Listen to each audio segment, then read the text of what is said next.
আসসালামু আলাইকুম। শ্রদ্ধেয় শিক্ষকদের নিয়ে কিছু কথা বলতে চাই। তারা যেহেতু আমাদের শিক্ষক গুরুজন, তারপরেও তাদের নিয়ে কিছু কথা বলবো। আপনারা আসলে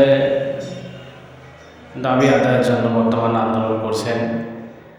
আসলে দাবিটা এখন এই সময়টা কতটুকু যৌক্তিক, আমি খুবই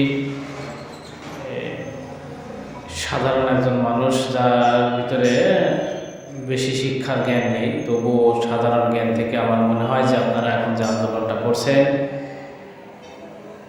তাদের যৌক্তিকতা নেই। কারণ সামনে পরীক্ষা, অন্তত আপনারা পরীক্ষার পরে আন্দোলনটা করতে পারতেন। আপনারা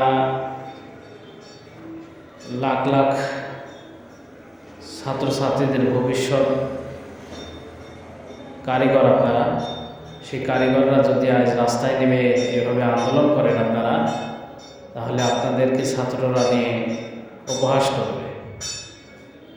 আজকে ছাত্ররা স্কুলে যাচ্ছে ঠিকই, কিন্তু কোনো ক্লাস হচ্ছে না। এর ভবিষ্যৎ দায়ভার কে নেবে? সেই দিক বিবেচনা করে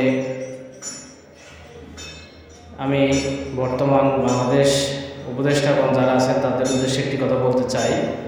বাংলাদেশে হাজারো যুবক যুবতী শিক্ষাগত যোগ্যতা নিয়ে তারা বেকার হয়ে বসে আছে। এই সকল শিক্ষকদেরকে আপনি ছাঁটাই করে নতুন করে নিয়োগ দিন। শিক্ষা খাতকে